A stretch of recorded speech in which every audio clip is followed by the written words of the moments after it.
What is up, guys? Wrestling Premiere is here. November, which means Survivor Series time. This year's build is about as forgettable as a Nathan Jones match, and it's sad to see a pay-per-view of such high stature become an afterthought.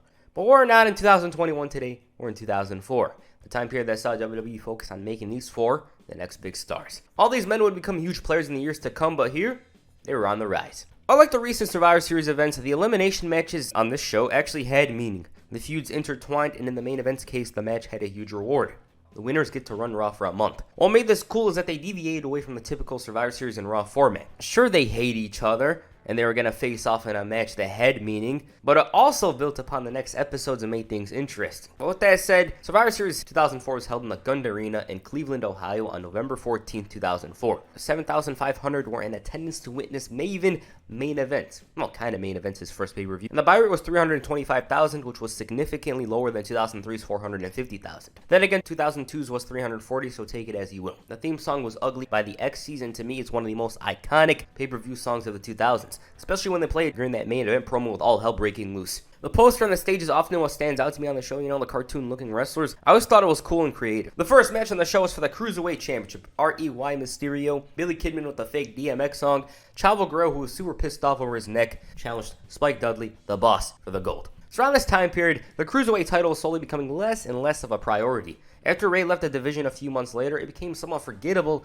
until Gregory Helms won the title. Once the bell rang, the four men split into pairs. Kidman showed he ain't no team player and knocked down Spike. Rey Mysterio showed his speed and intelligence already, and he got into it with Chavo as they traded pinfall attempts. With Chavo, he was always finding a way out of defense, but Spike quickly capitalized and went after him. Unlike the others, Dudley was much more intense, but Chavo ran in, and so all that work was for nothing. Meanwhile, Ray caught Kidman with a hurricanrana to send him right down on the ground. Off the ropes, Ray accidentally dropped Billy with a seated senton, and inside, Chavo goes for a plancha, leaving the boss alone in the ring. Not for long, as he landed on nothing. Kidman was asking for mercy after that whole Chavo fiasco, but would not receive it. Spike would make his return and once again target Ray. He tossed him out like he was a copy of December to Dismember. And once again, he went up top.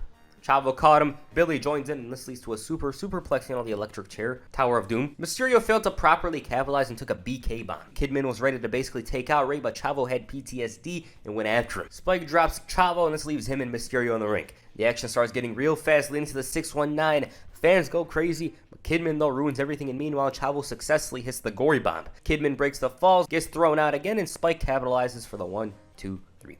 Decent match. It's not the outright classic Cruiserweight match, but it's a very fun watch. It flowed well, didn't overstay its welcome. The action was nice as well, and my man of the match is Rey Mysterio. It's certainly a positive from the show. Once the show concludes, you'll be thinking to yourself, damn, that was a good match. Backstage, these two are breathing hard and praising each other's poetry and baby punting skills. This has to be one of the most random things from 2004. Like, if I was one of those guys, I wouldn't have said all of that with a straight face. I like how you pump babies. It just couldn't be me. The next match is for the Intercontinental Championship. Christian challenged the champion Shelton Benjamin. So long story short, Christian debuted a new theme song and it was slowly becoming a bit more popular. Shelton had a lot of fury and confidence surrounding him, and he was probably the best young wrestler from that year other than Randy Orton. This title reign was pretty damn remarkable and was filled with a lot of good to great matches. So of course, if you ever go back and watch WWE 2004-05, you'll be thinking to yourself that Shelton Benjamin was a positive. Okay, collar and elbow tie. Benjamin showed that he was clearly the better man with the whole mat wrestling, and Christian was really struggling with the champ's intensity. He started to get frustrated and did what he does best, and that's slap him. Shelton struck, dropped him like a bad habit, and he's attacking in the corner. Things got awkward for him, but he quickly regrouped. And Christian, man, that guy was struggling. He was doing so bad that the problem solver was ready to get involved, and because of this, the challenger finally took control. He kept the champion grounded and started wearing him down. Benjamin was starting to show fight, but it went nowhere, and Tomko took advantage. In the ring, Christian hit a tornado, inverted DDT, that almost got him the win. But Shelton was showing resiliency. The dumbass, though, was not only provoking Shelton with his strikes, but with his words, and he paid the price for it. After this, Shelton was starting to break through, and suddenly it's Christian who's making mistakes. He had a big mouth on him despite this. Stinger splashes the fail, and Christian hits the Impaler DDT, but again, Shelton kicked out. Tomko randomly slid the title in, and this screwed over his guy big time. So he righted the ship with a big boot. 1, 2, no. Tomko's raging and tries to do something, but takes the spin kick. Christian goes for the unprettier, but Shelton hops over and catches him with a T-bone. 1, 2, 3. Good match. Pay-per-view is going well so far, and this match showed that Shelton was the real deal. They made him look pretty damn good out there. Christian did some good heel work, he's trying to provoke the fans, acting like a whiny brat, acting like he's entitled to something, and it was a good match. Simple as that. It wasn't great, it wasn't outstanding, but it was good. In the back, Christian whined about Edge talking about him in his book. Apparently, Edge had mentioned him sleeping naked in a hotel room or something along the lines of that. And Angle then claimed that he enjoyed the chapter where Edge won the world title. It was sarcastic, of course, because at this point, Edge had never won the title. They traded insults, and this concluded with Angle mentioning Shawn Michaels, leading to a tease for a future match. Angle even said that if they face off, he'd make him tap in seconds. Suddenly, Eugene popped up. He's fanboying over Angle, who clearly didn't want to be there, and of course took offense over the whole "you suck" reference. I always love watching these segments from 02 to 07, because it was rare to see the guys of each brand interact, and it made for some good moments. The next match was a Survivor Series elimination match. Team Angle, featuring Kurt Angle himself, Luther Reigns, Mark Jindrak, and Carlito, faced Team Eddie, featuring Big Show, Rob Van Dam, Eddie Guerrero himself, and John Cena. At this point, Eddie and Kurt Angle's feud was slowly coming to a conclusion, whereas the Big Show and Angle feud was still going on. John Cena and Carlitos, on the other hand, was intensifying as well, and at this point, Cena had been gone for a few weeks due to kayfabe being stabbed. But in reality, it was for the Marine. Anyways, he quickly went after Carlito and Jesus. The U.S. champion was just walking backwards while Jesus was taking a huge beating. Cena was no-selling, he's no-selling anything that was thrown at him, and those two managed to regroup and make a run for it. That's a 2000s occurrence. It's something that happened very often. We don't really see it nowadays. In the arena, Eddie impatiently went after Angle, leading to a brawl. Big Show tossed Jindrak in and started taking his time and inflicting damage. Cena returned, and what this meant was Team Angle was at a huge disadvantage. They ganged up on Jindrak, and it was so bad that Kurt Angle had to illegally attack before officially entering. He upped the intensity with those corner strikes and stomps before Luther Reigns entered. He repeatedly broke Eddie's back before tagging out. Jindrak with the elbow, and he started wearing down Latino heat. Then started rallying him on, leading to his opening, but Jindrak quickly went for Angle, and so he went back to work. Beautiful belly-to-belly. Reigns enters with several stomps and one of those hook suplexes, and it was textbook isolation. Similar to earlier, Mark Jindrak didn't do so well with Eddie, and because of this, Kurt Angle re-entered and started wearing down Guerrero. Eventually, though, the babyfaces had enough, leading to Guerrero's comeback, and Rob Van Dam finally made the tag. He delivered a flurry of kicks, a monkey flip, and was just fooling Angle at this point. Things were so bad that Jindrak had to sacrifice himself, and because of this, Angle stole the pinfall. Team Angle, though, got a taste of their own medicine as Eddie cheated to make it 2-on-3. Anything you could do, I could do better. And it was obvious that in kayfabe, you don't mess with Eddie Guerrero like that because he will strike back harder. Big Show finally entered the match and whooped Reigns' ass, but his Angle, though, proved to be a red target and Reigns smelled blood. However, Big Show caught him from out of nowhere with a choke slam to make it 1-on-3. Angle was so damn close to taking one as well, but he rolled over and locked in the ankle lock. Big Show managed to escape, and at this point, Colonel was like, screw it. But Van Dam came in, and he was done. He realized that, hey, I'm screwed. You guys basically won this match. Angle re-enters, takes an FU, and Eddie hits the frog splash. 1, 2, 3. Nearly a clean sweep. Once again, good match. I enjoyed the action for the most part, and I loved the moment where Angle realized he was screwed. It's not one of those matches you'll probably be thinking about after the show. It's not really that memorable compared to the other Survivor Series elimination matches. But while I watched it, I thought it was enjoyable. Some of the action was fun, when RVD popped up, he started fooling Angle around, he's jumping, he's hitting missile kicks, all that. I thought that was cool. In the back, the coach couldn't believe that Maven was even in the main event and told him, quote, "Come on, even you would have to admit that you're..." But he stopped him there and was ready to give him a beating. Snitsky, though, came from out of nowhere, put a whooping on him, and left him a bloody and battered man. The next match was between The Undertaker and Heidenreich. So Heidenreich randomly debuted.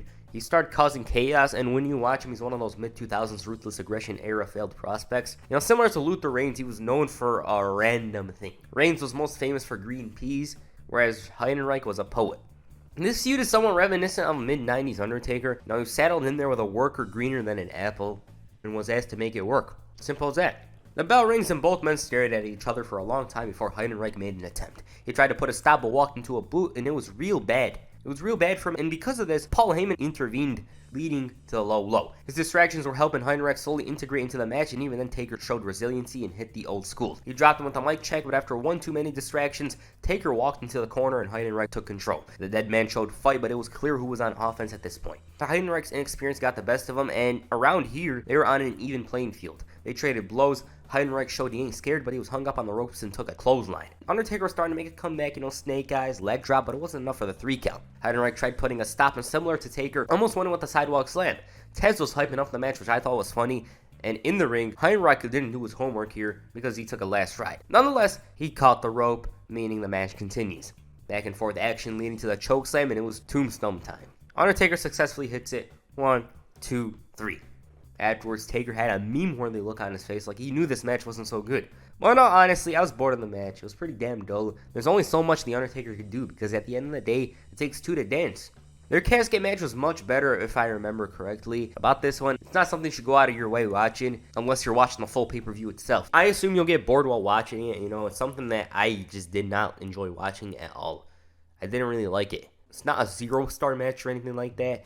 But, as I said, it was pretty damn dull. It was boring and it was uninteresting. Backstage, Eric Bischoff gave an update on Maven, and he revealed that Maven might not be able to compete tonight. Despite this, he didn't give a damn about the main event, just wanted to take a break. The man just wanted to go off and sit on some beach rather than have Triple H whining to him about how he lost the title wrongfully or something. Okay, and the next match is for the WWE Women's Championship. Lita challenges Trish Stratus. 2004 Trish Stratus is a high school character in the best way possible. She plays that role almost too real. She's saying stuff along the lines of, oh, you should open your heart like you open your legs. You look a little chubby, all kinds of things. Lita couldn't really do much because she was having a baby in storyline, but after that, it didn't go so well. She was back and Trish told her she was going to lose the match like she lost her baby. Wow. This women's feud was a stark contrast compared to the others, but had a lot of intensity and was much more exciting. I don't think the women's division had a more compelling feud since the whole Victoria Trish thing from 2 years earlier. Okay, Trish is provoking, got her a right hand. Lita followed up with a few more strikes, and at this point, I honestly forgot this was for the title. Things got far too intense already as Lita and Trish brawled on the outside. Stratus took a mean-ass shot to the nose, which busted her open, and the way Lita tossed her onto the ground, it was just cringe. With Lita blasting her with a chair, it clearly meant this match was out the window like an Alberto Del Rio return. But wait, there's more. She aggressively tossed her into the stairs. Stratus was crying due to her nose breaking, and this would result in her wearing that iconic protective face mask. About the match, that escalated quickly. It can't exactly be rated properly, and it was only a way of intensifying the feud and prolonging it. Because this wasn't really a match, it was a full-on fight, and it didn't even last long. It lasted about 2 minutes.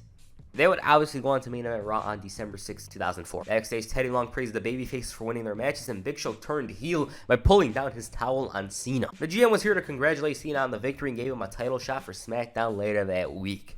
We all know how that went. The next match was for the WWE Championship. Booker T challenged JBL for the gold. After about a year of being Mr. Gloomy, like this man was so damn disgusted for no reason other than the fact that he got drafted to Raw. He just always had a dreadful look on his face. He was always angry. But he finally turned face in October and beat JBL in the match. This was a huge win because up to that point, Bradshaw hadn't been pinned since he was a beer-drinking, poker-playing jobber. Booker, unlike the others, had JBL's number, and because of this, he announced that if he loses at Survivor Series, the fans will never see him again. So let's talk. Rough collar and elbow, JBL's already pissed. He's talking about WCW or whatever, and both men weren't pulling punches here. Side headlock, shoulder tackle, but Booker drops him with a clothesline. First kick from the challenger, and the champ runs out to the outside. He's bounced with a backdrop, and once again, was thrown to the outside. Bradshaw did some old school foolery and cleared the announce table. It was all for nothing though, and Orlando took notice of this guy struggling, and thus JBL took control. He tried wearing down Booker T, but at this point, he was going to have to put in more work. Took a while, but Bradshaw stabilized things and went for the headlock. Booker was trying to break through, but he was taken down. The champion paid the price after going up top, which was something that confused the commentary, and the chief of staff intervened once again, and this ended terribly for JBL, as you see the bookend. Back in the ring, Booker hits a missile dropkick that would have gotten him the win had JBL never touched the rope. Sidewalk slam, and it's time for the Houston Hangover. Jordan's minor distraction helped JBL greatly as he avoided disaster. 1, 2, no. Once both men got up, the champion was desperate to wear down Booker T, but the man had too much fury. He began his comeback, connected with a bicycle kick, but once again, not enough for the W. It was looking like the title was coming his way, but Jordan tripped him, then ref drama unfolds, leading to Orlando's interference. Fans boo, he brings in a steel chair, but Josh Matthews, of all people, tackled him, and the way he tackled him, that was too much. Once he turns, JBL boots the hell out of him, and by the looks of it, he might have enjoyed it. Bradshaw clotheslined the hell out of him and tossed him out. Off the ropes, Booker ducks and connects with a spin kick. Then he follows up with a scissors kick. Jordan's down, but once the ref comes in, the chief of staff pulls him out. He takes the bookend, then Booker turns around and boom, he's blasted with a title. 1, 2, 3, JBL retains the title. Decent match. It's not even close to the best of the show, but the match slowly picked up and became fun once Booker T made the comeback. The best moment was probably Josh Matthews' random tackle. He just put so much power and effort into it. Also, they didn't treat Booker like a joke and even made it seem like he was winning the title, so that's nice to see. JBL would go on to defend the title in a fatal 4-way match, including Booker T himself, and that was one hell of a main event, and I hope we get to talk about it in the future. In the back, Evolution discussed the main event. Ric Flair did the usual, "That's why they call you the Game, the greatest wrestler alive today." Something along the lines of that. I don't know. But one important thing to note is that Batista told Flair that he can't wait to run Raw. Why am I mentioning that? Well, because in the past few weeks, they did this little minor tease that maybe, just maybe, Batista was looking for the World Championship. It was a minor thing, but a lot of people still talk about it to this very day. They're like, hey, the signs are there. And the main event, Randy Orton, Chris Jericho, Chris Benoit, and Maven faced Triple H, Batista, Edge, and Snitsky in a Survivor Series elimination match. The winning team gets to run Raw. Now, one thing I loved about the build to this match is how intense it was. The Raw roster actually realized they could neutralize Evolution and finally struck back after nearly 2 years. Eric Bischoff around here was so stressed out over a bunch of stuff and wanted out. And I wanted a break. Once again, we gotta mention that damn promo. It's just so good. Before this match starts, I just wanted to mention that I'm looking through some reports from November of 2004, and there's this report that says that Triple H was lobbying for a War Games match between his team and Randy Orton's team. I think that would have been cool. It would have been wild. You know, I could just imagine a Ruthless Aggression era War Games match. Like, that'd be absolutely insane. It's a damn shame that it never happened, but they say that it's because Vince McMahon didn't want it because it's not his creation. Okay, the bell rings and already Benoit's intense. This was in part due to Edge turning on him. He quickly ran out of there, leading to Orton and Snitsky. I don't know what Randy was saying here, but he probably told him that his baby punting skills suck. I don't know. Legend Killer brought the fight with strikes and stomps, then Jericho's in. Y2J didn't really last long in the ring, and instead it was Orton who was in. Triple H took a beating. It took so much of a beating that he had enough, leading to Batista entering. His intensity bested Orton around here, and Batista hit this power slam before tagging out. Edge was now in. He grounded Orton, found time to blast Y2J, and walked into an uppercut. Tag made. Chris Benoit was out there like he got the hot hand and dropped everybody in sight with Germans in abundance. The game was sandwiched, and the Rabid Wolverine hit a headbutt on both men. Snitsky made the save, although it didn't look worth it. In the ring, it was sharpshooter time. The game was eager to escape, but Snitsky made it easy for him. Batista would follow up, leading to the pedigree. 1, 2, 3. Now it's technically 2-on-4. The babyfaces were in huge danger, but their opponents and their drama was certainly making it easier. Jericho locked the game on the walls, and he was shouting. He's calling for them, but they were too busy arguing. Y2J almost hit the Lion Style, but Flair pulled the rope, leading to his ejection. His complaining was hurting Batista in the ring. Well, actually, I spoke too soon. He caught Y2J with a spine buster, and it was time for the Batista bomb. Orton suddenly, though, intervened and blasted him with a damn title. That's not very babyface of him. Jericho has the enziguri to make it 3-on-2. Following this, he caught Edge, who fell directly onto Snitsky, and in the ring, Batista, the sore loser, dropped him. After a bit, Snitsky began throwing him around, leading to Edge entering. He didn't do much, and we were back to the same predicament. Orton was a hothead, you know, wasn't taking the disrespect lightly, and the heels knew how much of a threat Orton was, so they continued where Snitsky left off. In the ring, Jericho found an opening, but nobody was there for a tag. I spoke too soon, because there's Maven. He gets the tag, and he was on fire. He was dropping everybody in sight until he walked into this mean-ass chair shot. Wow, the sound on that. As a result of this, Snitsky was eliminated, and his contributions to the match also led to Maven's elimination. Things would go from bad to worse as Y2J took a spear and was out, until it left Randy Orton as the only man on his team. Those two were loving it, and they went after him in a corner. They jumped him in the middle of the ring, and it was looking extremely dire for the Legend Killer. Nonetheless, Orton showed heart. He caught Edge with a power slam and found some time to regain his energy. There was this huge moment for him to seal it, but Edge kicked out. Triple H illegally entered and hit the spine buster, and this would prove to be a huge mistake. Probably the biggest of the match, I'd say, as Edge accidentally speared the game, leading to an RKO. 1, 2, 3. Now, it's 1-on-1. The crowd was going insane, and clearly the momentum shifted. For all of 2 seconds, because Triple H hit a low blow. He tries going for the pedigree, but it's countered, and Orton hits the RKO. Loudest pop of the night. 1, 2, 3. He's a sole survivor. That was the first time Orton ever beat Triple H, and it was a clean victory too. It also meant that Triple H was in for a hellacious month. I'll get into that soon. Overall, this is my match of the night. It just featured so much action, had the star power, crowd was into it as well. I don't really see much of a reason why you can't enjoy this match. There was a lot of stakes behind it as well, and overall, when you add all of that up, I cannot say there's another match that was better than it on this card. Is it the best Survivor Series elimination match? By no means. but it was very good. And the stipulation of the match itself is very creative. Like, I just wish they do that more often and make the shows more interesting as well. Man of the match, Randy Orton. Who else are we going to give it to, huh? Like, this guy, he's Mr. Survivor Series. In storyline, he always shows up when it matters, and this is proof of that. Also, I want to talk about babyface Randy Orton before we end this video. He was massively over here, you know. The fans loved him. He was doing well, and it was looking like he was going to challenge for that title, but that ultimately didn't happen. Batista was just a much better choice at the time when you look back on him. He was doing so good in this match as well. He put in a great performance. He looked dominant. He looked imposing. All was good, and it worked out for the best. But yes, Survivor Series 2004 was basically the peak of babyface Randy Orton because he got to beat the game clean in the middle of the ring, so that's cool. Overall, Survivor Series 2004, it's not a show you'd be like, oh, I gotta watch it. It's above average. It's not good. It's not bad. It's a little closer to good rather than it's to bad. So I'd give it a 6 out of 10. Negatives, Undertaker and Heidenreich was boring. I just didn't like it. Other than that, I can't really say there's other negatives. It's just the matches, they should have been a bit better. What I mean by that is the first Survivor Series elimination match should have been a bit better than it was. JBL versus Booker T, it was decent. It's not very memorable or anything like that. But it was decent for what it was. And the positives, you know, the Fatal 4-Way Cruiserweight title match, Christian versus Shelton Benjamin. You might even enjoy the first elimination match. You know, it was good. It just wasn't great or anything like that. It was decent enough. Of course, you gotta mention the main event. That is match of the night. Nothing can touch it from this card, in my opinion. So as I said, 6 out of 10. And I also want to ask, do you guys want me to talk about the Raw episodes where Orton, Jericho, Benoit, and Maven ran the show? I will make a video on that if you guys want it. I'll probably do it before the end of the month. Like, we'll talk about whatever the hell they did in one whole video. I'm very interested in talking about that. If you guys want it, I'll definitely do it. So, yeah. Alright, what did you guys think of Survivor Series 2004? Please comment down below. And that's it for this video. Make sure you hit the frog splash on the like button. Perhaps the RKO on the subscribe button. Peace. I'm out.